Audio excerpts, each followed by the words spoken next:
Well, hey there, Frosty fans. I'm Mike Campbell, the writer for IronGate. And I'm William Layton, the artist. And tonight we're on another Frosty Friday review with Superman Batman Public Enemies, a 2009 film based on the 2003 comic of the same title by Jeff Loeb and Ed McGuinness. Of course, there's going to be spoilers coming, so if you don't want to be spoiled before you watch the film, stop now, go, it's only an hour and 7 minutes, and then come back.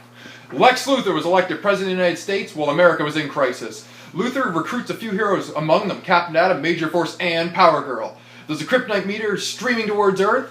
Lex plans to eliminate it with missiles and asks Superman for help, only to frame Superman for the murder of his bodyguard Metallo. That's Lex Luthor's bodyguard Metallo, not Superman's. With $1 billion bounty put on his head, Superman, with his BFF Batman, is forced to defend himself from waves and barrages of villains and heroes working for Lex. Superman and Batman convince Power Girl to join them, and after the missile barrage fails, they decide to send her to Japan to seek out the help of a 13-year-old genius calling himself Toyman.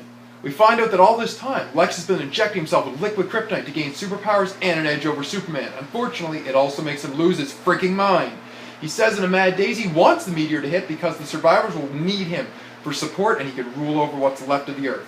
Superman, Batman, and Power Girl with the help of Toyman manage to launch the rocket, piloted by Batman, to destroy the meteor, and in the end, Superman defeats a power-armored Lex, rescues Batman from space, and sees Luthor impeached, so we end off better than where we start. Yeah, the film was great. We both enjoyed it quite a lot. In the last film, we criticized DC for not giving credit to the creators. They did this time, minus Bill Finger's credit for helping to create Batman, but they do amend that thereafter. I thought the film did a great job of simplifying Ed McGuinness' art style. Everybody looks really jacked up, but it suited the story. It's very over the top, and the art style, it suited it.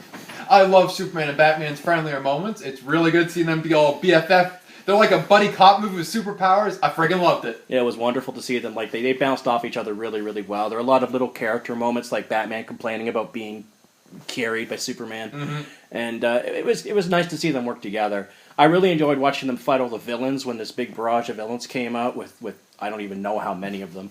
There's a ton of them, and it was really cool seeing that. I loved watching Batman tell Superman to lose a sense of humor, and then Superman just right away is telling him to go buy one. Yes! That was good. I also really liked the juxtaposition between the two, where Superman has the love of his life, Lois Lane, and Batman has nobody, and then kind of ridicules Superman a little bit for that, ribs on him a bit, where he's got that distraction. That was kind of cool. It was great. I did think that Power Girl was a bit off. In the comic, she's a very strong character. Here, she is very weak and flimsy and wishy-washy. She was mousy and unsure of herself throughout the whole thing, and when Superman was accused of murder, she backed him up, but was easily talked out of it by Lex Luthor. She has kind of like a child's blind faith that Superman just couldn't have done something so bad.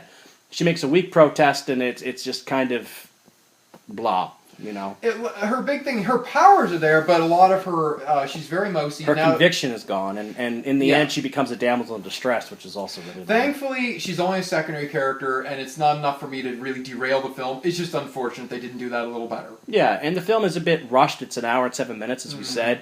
They did skip over one resolution of a battle, but really it's kind of minor. And in all honesty, we've watched it twice in about the span of 7 days to do this review, and both times I quite enjoyed it. So I do recommend it. Actually, the only thing, the battle, we didn't see the resolution of Captain Marvel and Hawkman get the living hell beat out of him by Superman and Batman, which would have been fun to see, because that's kind of fun.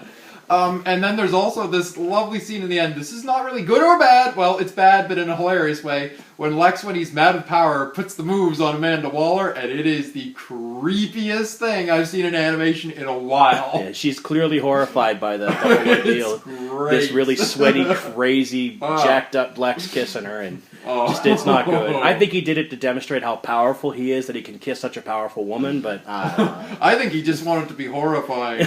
That's nightmare fuel. At that point, he had lost his mind. At any rate, thank you for listening. Please do check us out at IronGate.thecomicseries.com, at Twitter, which is twitter.com/IronGateComic. Patreon. And Patreon, which is patreon.com/IronGate. Stay frosty out there. We're out. Out of our minds.